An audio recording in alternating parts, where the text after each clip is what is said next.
Каждый житель Ленска относится к ней с глубоким почтением и уважением. А что может быть для педагога ценнее, чем долгая память учеников? Римма Васильева заслужила память любовью к детям, преданностью к делу, честным отношением к профессии, да и всей своей долгой жизнью. Те, кто учился у нее, говорят, это самый лучший учитель. Римма Михайловна Васильева, почетный гражданин Ленского района, заслуженный учитель и почетный старейшина Республики Саха-Якутия, отличник просвещения Российской Федерации, педагог с полувековым стажем. Всю свою жизнь она посвятила ученикам, воспитав не одно поколение. В прошлом году она отметила свой 90-летний юбилей. Римма Васильева родилась в 1933 году в деревне Прокопьево Нижнелимского района Иркутской области в семье рабочих. Село, в котором проживали перетолчины, когда героини нашего репортажа не было и 4 лет, затопило Илимским морем. Дом, имущество – все утонуло, и пришлось им переехать в Якутск, где на тот момент работал глава семьи. Долгие годы проживали там. В столице нашей республики родились брат и 2 сестры Риммы Михайловны. Там прошли и военные годы. Как и для всех, они были очень сложными. В войну у нас это был военный госпиталь. Там на областной больнице, где была районная больница-то наша такая. И мы, ученики, школьники, ходили туда, в лагерь. Не в лагерь, а вот в госпиталь мы ходили туда. И помогали нянечкам. Мыли полы, убирали, садились к солдатикам, к раненым. Ну, понятно, с ними разговаривали и писали кому-то какие-то записки, письма писали и отправляли потом из Якутска, уже из Якутии. Мы ходили в эти госпитали, были они. На областной там была такая больница. Там же, в Якутске, героиня нашей передачи окончила женскую школу. Поступила в Якутское педагогическое училище. В педучилище в то время было много отделений. Школьное, русское, якутское, дошкольное, спортивное, пионерское. Но я выбрала школьное отделение. И я закончила школьное отделение. Значит, после школьного отделения я должна была уже работать в школе. Но мне было, когда я закончила, только 20 лет. 20 лет. Так как я училась, наверное, неплохо, раз мне администрация техникума дала возможность поступать в институт. Вот я и поступила в Якутский в педагогический институт на исторический факультет. Это же дело-то уже шло о высшем учебном заведении. Диплом учителя начальных классов есть у меня. Неплохой, поэтому, видимо, я и попала потом в институт. Но я нисколько не работала учителем начальных классов. Быть педагогом Римма Михайловна мечтала с детства. Когда я училась в 7-й женской школе, мы же всего только 7 лет-то там учились-то. По 7-й же класс, дальше-то уже все. Надо было поступать. 7-я женская школа, она 7-летка была, все. После 7-го класса нужно было поступать, если ты дальше хотел, 8-й, 9-й, 10-й класс. А там была плата. Я забыла, вот сколько плата-то была за обучение, за учебу в 8-м, 9-м классе. А в 7-й школе у нас пионерская работа была в 7-летней-то школе, хорошо направлена. Фаина Иннокентьевна Авдеева. Она в нашей 7-й школе была пионеровожатой. Но она еще и самой-то было только 16, там 17 всего лишь лет. И она вела интересную пионерскую работу у нас. Мы и в походы там ходили. Я еще хотела стать даже пионеровожатой, как Фаина Иннокентьевна. И скажу, я поступала в педучилище, я ведь знаете, на какое отделение это подала? Не на школьное, а на пионерское. Ну, как же, я буду такая же пионеровожатая, как Фаина Иннокентьевна. А потом, когда стали сдавать потихонечку, там же надо было сдавать в педучилище-то, поступая экзамены, я поняла, что это я с ума сошла, что до старости лет, что ли, буду пионер-вожатой. И они молодцы. Комиссия сами посмотрели, кто хорошо сдал экзамены, их сами перечислили на школьное отделение. Вот как я оказалась еще на школьном отделении. Пока училась, вышла замуж. После окончания педагогического университета в 1957 году по направлению Министерства просвещения Римма Михайловна вместе с мужем и одной дочерью переехала в поселок Мухтуя. Устроилась в первую школу. Тогда она была единственная учителем истории и обществознания. Периодически преподавала и уроки географии. Была завучем по воспитательной работе. Муж стал капитаном судна. Жили супруги в небольшом служебном частном доме. Оттуда каждое утро Рима Михайловна добиралась до рабочего места по набережной, наслаждаясь красотами строящегося города. Развивался и рос он на глазах нашей героини, как раз в 60-х годах прошлого века. Улица Ленина, на которой и располагается ее родная школа, была не похожа на все остальные. При мне строилась улица Ленина. Она была очень интересная. Вы знаете, высокая такая, высокий такой подъем и ровная, понятная дорога. А по ту и по другую сторону от этого спуска этой высокой дороги стояли деревянные двухквартирные дома. Говорят, строила их нам в Ленск-Передуйская рэп, ну, наверное, кто-то еще и другой. И вот даже первые годы, каких-то 2-3 года, мы жили в переулке Водника, на улице Водника, переулок Водника. Муж работал на пристани, и они строили здесь дом своим работникам. И поэтому первые года, наверное, 2-3 я могла с переулка Водника только по набережной до Каландарашвили добираться в первую школу. Ну, а потом улица Ленина возвысилась, как говорится, и вот по этой высокой насыпи между этими внизу двухэтажными домами не только я, а то еще и другие учителя, которые тоже жили вот в этом направлении уже, ну, как бы там, где и строилась-то потом четвертая школа. 11 лет проработала героиня нашей передачи в первой школе. А в 1968 году она перешла учителем в 4-ю школу, где проработала 40 лет. Со своими учениками Рима Михайловна всегда была вместе. Ходили в походы, зимой на ту сторону реки, на всем известную Лысую гору, проводили различные внеклассные мероприятия. Летом военные сборы, выезжали на экскурсии, посещали исторические места России. В Калининграде была на большой экскурсии. У нас в нашем городе была такие экскурсии организовывались. Это Ленно, Якутск, на поезде Якутия до Калининграда. Я с ребятами моего выпуска 76-го года, где Оля-то училась-то, Севастьянова-то, мы ездили на экскурсии в город Калининград. Мы тогда давно получили возможность в эту экскурсию быть. И тогда, между прочим, нам алмазники хорошо помогали. При нашем управлении Якут-Алмаза была, у них тоже ветеранская комиссия, не комиссия, а была комитет был, да? И у них была председателем этого комитета Людмила Иннокентьевна Корягина. Она молодчинка была. Будька, ее сын учился у меня в этом классе. И она говорила: Рима Михайловна, говорит, можно вам экскурсию организовать? Я говорю: да вы что, откуда деньги найдем? Она говорит: ничего, найдем.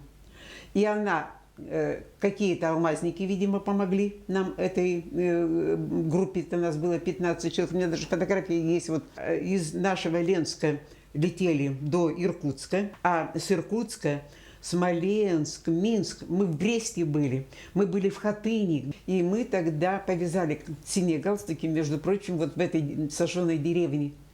И памятник этот, где вот дед-то с ребенком-то, с мальчиком-то стоит. Мы тогда в Минске много. Мы в Бресте были, между прочим. И я за Брестскую крепость, у меня фотографии даже где-то есть.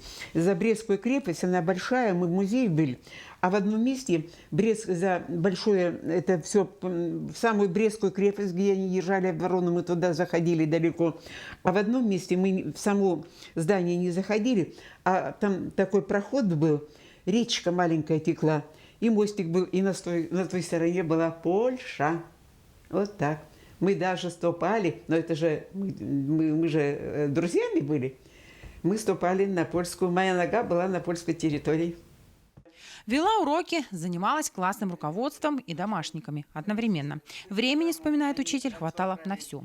После уроков она пешком ходила на другой конец города, чтобы позаниматься с детьми, которые по уважительным причинам не могли посещать школу. К одному ребенку ходила здесь, вот, к одному вот там возле гастронома, потом к одному я ходила здесь по Первомайской, между прочим, такой умненький мальчик, но плохо ходил, умочка.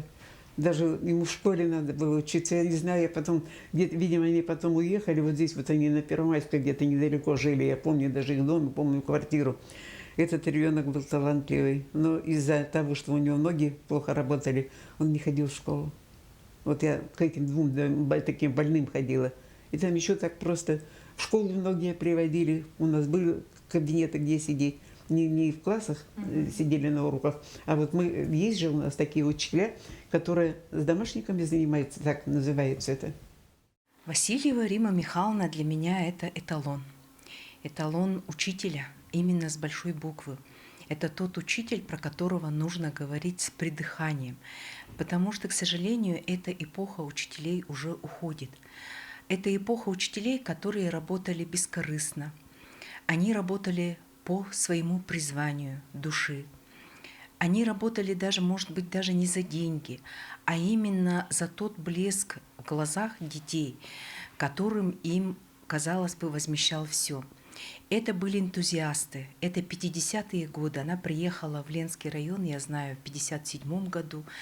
Это было время, как я уже сказала, энтузиастов, которые горели, которые хотели, чтобы в стране было все современное, чтобы все строилось, бурлило, ликовало, строился БАМ, разные молодежные стройки шли. Естественно, вся романтически настроенная молодежь, она также приехала к нам на север для того, чтобы сеять разумное, вечное, доброе.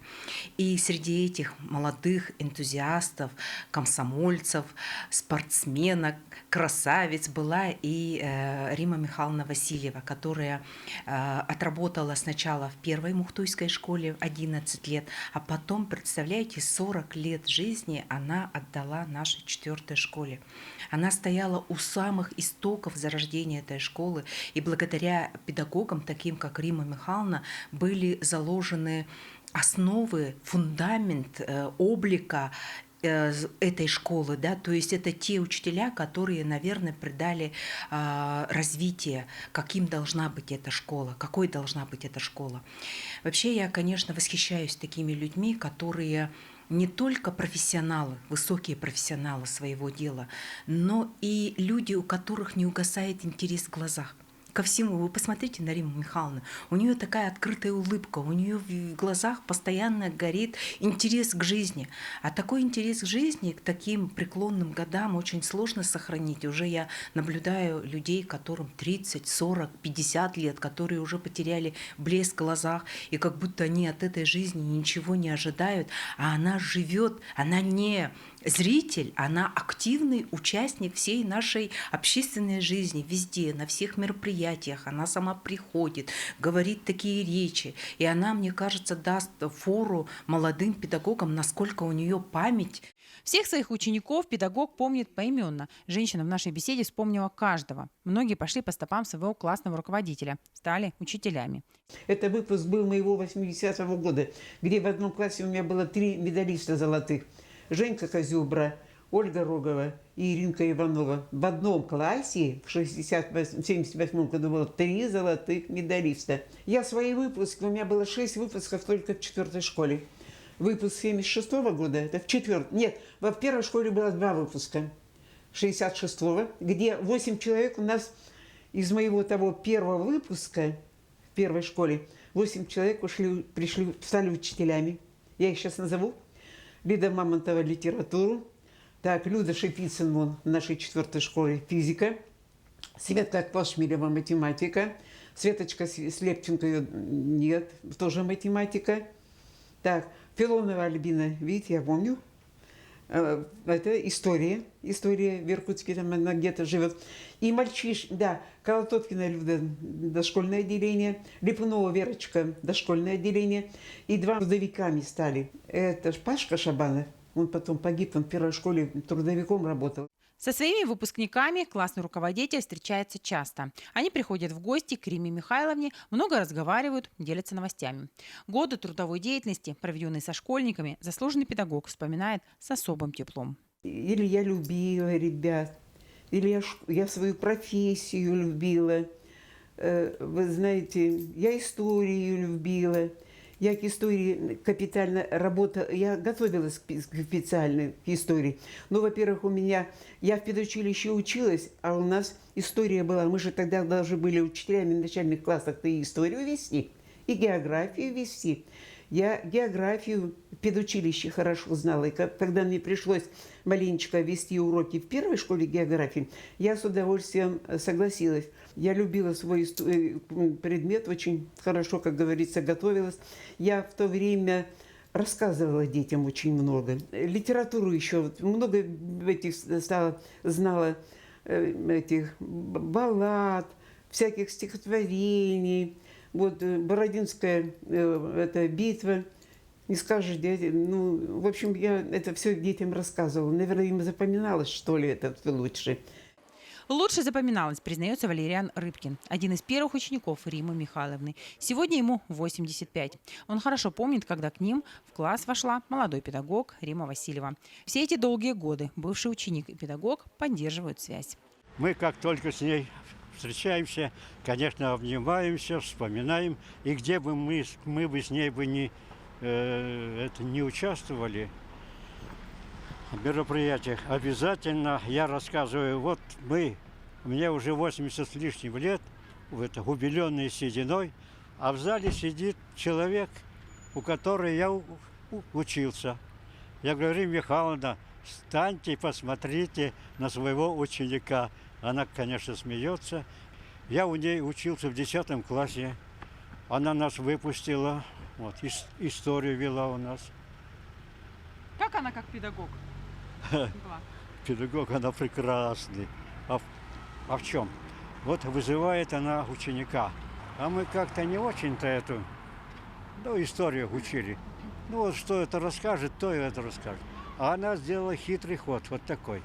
Значит, вот ученик выходит, начинает рассказывать что-то, и вдруг споткнулся, забыл, о чем речь. Она подхватывает эту тему, всю ее расскажет быстренько, садись 5, ну иногда 4. Так нам-то потом стало стыдно вот эти 5-ки-то получать-то ни за что. Поэтому мы стали серьезнее относиться к этому предмету. Она всегда улыбается, говорит: вот я вас научила любить историю. Вот такая вот Римма Михайловна Васильева. Общий педагогический стаж Риммы Михайловны составляет 51 год. С 2007 года она находится на заслуженном отдыхе. Несмотря на почтенный возраст, она ведет активный образ жизни, занимается общественными делами, участвует в патриотическом воспитании молодежи. Много лет посещала хор ветеранов. Я в хор ходила, между прочим, 15 лет. Я в хоре, и мне так жалко, что я перестала ходить в хор.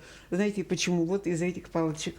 Потому что там у нас же хор-то, я давно пела еще с нашими этими ветеранами конкретно войны, с ними пела. Вот 15 лет тому назад, до того, как я ушла, а я уже 5 лет на хор не хожу. Почему не хожу-то? Перестала ходить, потому что трудно было мне. Там же, первые голоса впереди у нас стояли, а потом начинались лесенки. И лесенки-то вот такие хорошие были. И я не могла подойти к лесенке-то, я подходила. Я же не показывала, что я так хожу-то на сцене-то, знаете. Я без палки и без тросточки ходила по сцене. Но подняться на лестницу я не могла. И я поняла, что мне трудно уже подниматься и стоять на этих лестничках. Посещать хор перестала, но нашлись увлечения другие. Сегодня Римма Михайловна занимается скандинавской ходьбой. Я стала с 4-го этажа, раз нет возможности мне выходить туда. Хотя я маленечко иногда выхожу, когда более-менее хорошая погода или когда вот эти тротуары, смотрю, что они маленько получше стали. Я стала спускаться с 4-го этажа, спускаюсь до самого низа. С палками открываю дверь, как будто я смотрю, какая погода, и начинаю подниматься наверх. И я вот так 3 раза спускаюсь и поднимаюсь. Сегодня еще не спускалась и не поднималась. Вечером буду. Регулярно ходит в парк и делает зарядку. Она – неотъемлемая часть каждого нового дня. Нет, вы видите, вот так вот я крутилась вот туда и сюда, и все. Холестерин дает, еще чего-то дает. Это физкультурное занятие. Читает, готовит, проводит время с детьми и внуками. Она богатая бабушка, у нее 12 внуков, 7 правнуков и 5 детей. Старшая дочь – учитель математики, работала много лет в 5-й школе. Средняя дочь – врач-терапевт, известный и востребованный в городе. Сегодня обе женщины переехали за пределы Ленска. Еще 2 дочери живут рядом с матерью. Сын в Красноярске. Остался там после окончания университета. Работает в лесном хозяйстве инженером. Я когда к нему приезжала туда, чтобы в гости, как говорится, да, то у них, кроме, не просто лесник был, а там были, лесничество было большое, и, в общем, по разным они специальностям там работали, лес охраняли, лесниками были, еще неизвестно с кем были. А сейчас насчет, он все-таки там в Красноярске-то работает, дело в том, что еще сохраняется лесное отделение в университете. Ну, в каком качестве и сколько там лесников, и какие отделения, я не знаю. Дело, что недалеко от Красноярска есть большая территория, вот где лесничие, учащиеся в университете, проходят здесь практику проходят. Там большая-большая территория. И вот он иногда там с ребятами встречается, с ними, наверное, чего-то им объясняет, работает и прочее. А так он как лесник большого лесничества, которое вот здесь примыкает рядом к Красноярску, на берегу прямо Енисея. Старшая на пенсии, ей 67 лет. Вере, врачу, 60, если 65 уже лет. Любе и тоже уже 60, нет, Вере даже 67, Любе уже 65 лет. Они на пенсии. Сын тоже пенсионного возраста, ну вот он как бы немножко учительство-то еще со студентами-то занимается. А младшая дочь закончила тоже, между прочим, учительский. Музыкальное отделение она закончила. И начинала работать учителем музыки, но ей не понравилось и не получилось. Знаете почему? Ну, видимо, трудно было, надо было большие способности, наверное, иметь. Играть на инструменте, наверное, хорошо петь. Может быть, чего-то ей в этом не хватало. Или вообще она поняла, что это не ее. И она немного поработала в детском садике, она у «Звездочки» работала музыкальным работником. Потом начинала еще там где-то на берегу, по-моему, сказки маленько начинала. Потом поняла, что не получается, наверное. Ну, не нравится или еще как-то. Муж у нее работал в нашем, это было пожарка, и у них освободился вот 01. И он ее перетянул, она ушла из детсадика, и вот в «Звездочке» она тоже работала музыкальным работником. Она ушла из детсадика, перешла туда, в пожарку еще, она еще не была МЧСом-то, в Хабаровске несколько месяцев училась, по-моему, порядочно она там училась, и вот ушла сюда на 01 в МЧС теперь. И здесь уже на много лет работает. Рима Михайловна живет одна, в ее доме тепло и уютно. В свои 91 она самостоятельно ходит в магазин и с удовольствием хлопочет по дому. В ее двухкомнатной квартире все блестит и пахнет чистотой. Мы провели с хозяйкой дома пару часов в интересной беседе, и время пролетело незаметно. В завершении мы не могли не поинтересоваться у Римы Михайловны секретом долголетия. Она рассказала, что это вовсе не секрет, а генетика. Долголетие идет по материнской линии. Вот еще что главное оказывается. Мама 92 года ушла. Сейчас я вам интересно скажу о семье. Ее 2 сестры. Ну, одна в деревне осталась, да она 94 года жила, до 94. Другая сестра была в Киренске, работала почтальоном до 96 лет. Старшая сестра в этом году, вот 19 февраля, отметила 98 лет. 98 лет.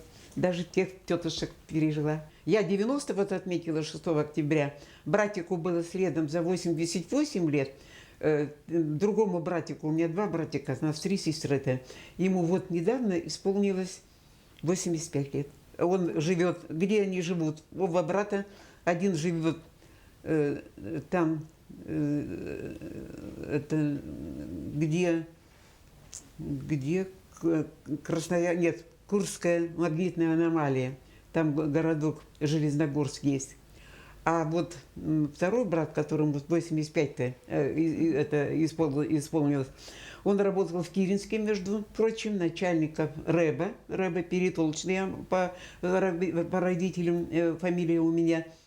Рима Михайловна является примером как для взрослых, так и для детей. И в свои 90 она почетный гость на любом мероприятии. Говорят, что те, кто отдал жизнь в школе, остаются учителями навсегда. Рима Михайловна доказала это всей своей жизнью. Свою любовь к истории и обществознанию она прививала детям. Вот это настоящий учитель, это настоящий человек. И такую светлую, такую радостную, такую достойную, тихую, в то же время активную старость, как у Римы Михайловны, хотя это слово и не вяжется с ней, но надо, наверное, заслужить. Я думаю, что Рима Михайловна всей своей жизнью, своей педагогической деятельностью, она заслужила такую жизнь. За свой труд педагог награждена десятками грамот различных уровней. 90-летний юбилей заслуженного педагога поздравил глава республики, главы района и города, также совет старейшин. Вот такая фотография, которая действительно будет храниться. Ну да, как бы это весомая такая. Ее и дети сохранят. От главы республики Саха-Якутия Ага, с 75-летием Великой Победы. Ветеранам Великой Отечественной войны. Мы же трудовой фронт. Рима Михайловна воспитала несколько поколений. В каждого ученика вложила часть своей души. По сей день помнит всех, общается с ними, с теплом вспоминает прошлое и все так же любит жизнь в свои 90.